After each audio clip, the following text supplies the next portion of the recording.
This is a Squiz podcast. We're your shortcut to being informed. Squiz Kids! It's your daily news fix. Fun, free, fresh. Good morning and welcome to Squiz Kids Today, your fresh take on what's happening in the world around you. I'm Bryce Corbett. It's Monday, July 25. In Squiz Kids Today, monkeypox and foot and mouth explained. Israel's jellyfish explosion. Kelsey Lee Barber and Aussie World Champ, and Operation Osprey Rescue. That's what's making news, kid style. The Lowdown. It was a busy weekend on the infectious diseases front, the weekend just gone, with one nasty sounding condition being declared a global health emergency, and another threatening our cows, sheep and pigs. So, let's start with the global health emergency, which was declared yesterday by the World Health Organization with respect to a nasty little thing called monkeypox. The World Health Organization, you might remember, was in the news a lot last year as the COVID pandemic swept the world. They're now warning us to keep on the lookout for monkeypox, which looks a little bit like chickenpox if you catch it. It's called monkeypox because it was first discovered in 1958 in colonies of monkeys. But don't panic. While there are 16,000 cases in 75 countries around the world so far, here in Australia we've only recorded 41 cases. Plus, experts are saying it's not nearly as contagious, that means easy to catch, as COVID, and vaccines are really effective against it. Meanwhile, biosecurity officials are on high alert, hoping to prevent an outbreak of foot and mouth disease moving from our neighbour Indonesia down here to Australia. Now, don't worry again because foot and mouth disease is extremely rare in humans. The threat it poses is much greater to cows, sheep, pigs and goats, a group of animals that are called cloven-hoofed, meaning they have hooves that are divided into two halves.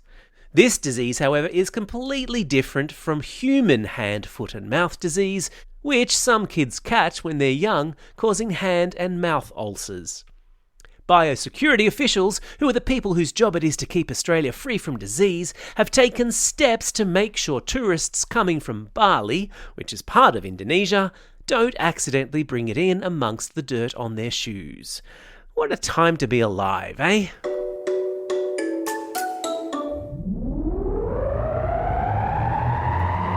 Spin the globe.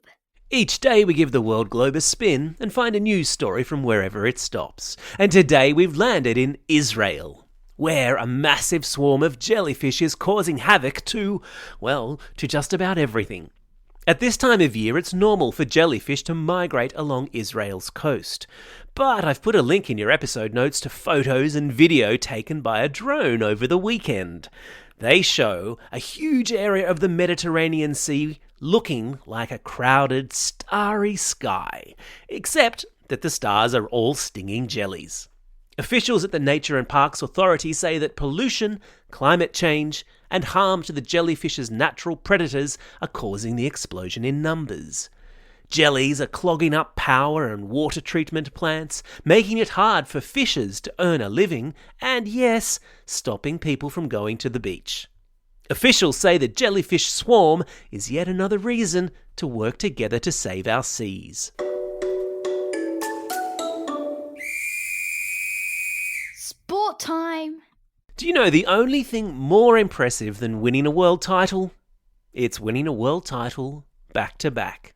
Which is to say being the best in the world at your chosen sport once and then turning around the next year and doing it all over again. It's called defending a world title, and that's exactly what Aussie superstar Kelsey Lee Barber did at the weekend, taking out the gold medal for javelin at the World Athletics Championships in America. Kelsey Lee is the first woman to ever win back-to-back world championships in javelin, which is just remarkable. Kelsey, who was born in South Africa but moved to Victoria and eventually Canberra as a young girl, says she remembers watching Olympic champions at the 2000 Games in Sydney and told herself she would one day be among their ranks.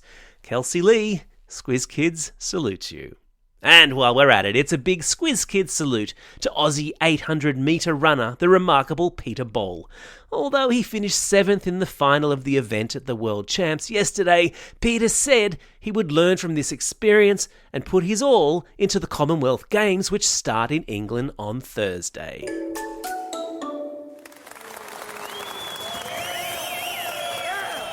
Squiz Kids salutes.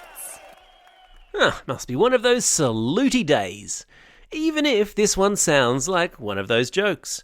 What do you get when a photographer, a fisherman, and some surfers get together? Turns out what you get is a team of lifesavers.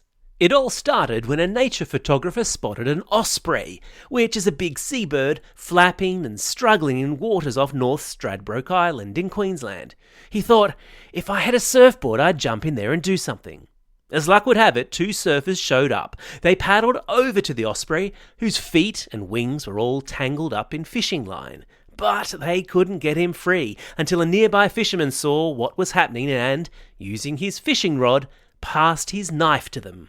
They cut the shaking osprey free, put it onto a soft board and paddled it to shore, where the photographer met them with a towel. Once the bird dried off, it broke into a run, spread its wings, and took off.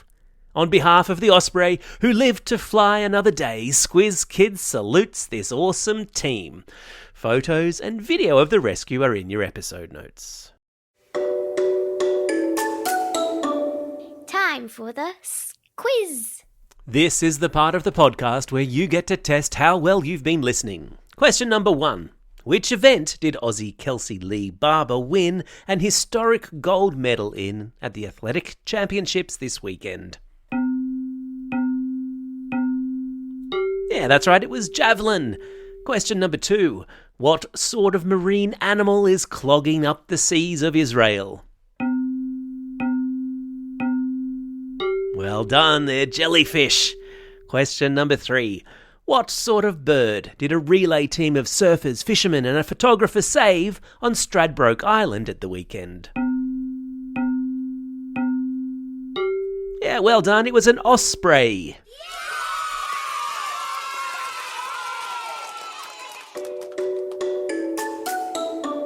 Shout-outs. It's July 25, birthday for Queensland Premier Anastasia Palaszczuk and also for Essendon's Darcy Parish. And I reckon a birthday is probably all those two have in common. It's also National Hot Fudge Sundae Day in the United States. That's it, I'm moving to America. It's also a special day for these Squiz Kids celebrating a birthday today. Alfie from Capalaba, Adele from Albany Hills, Dylan from Shoal Bay, and Lottie from New Plymouth in New Zealand. And belated birthday greetings today go to Kiara from Albion Park, Momo from Abbotsford, and Ruben and Violet from Forbes.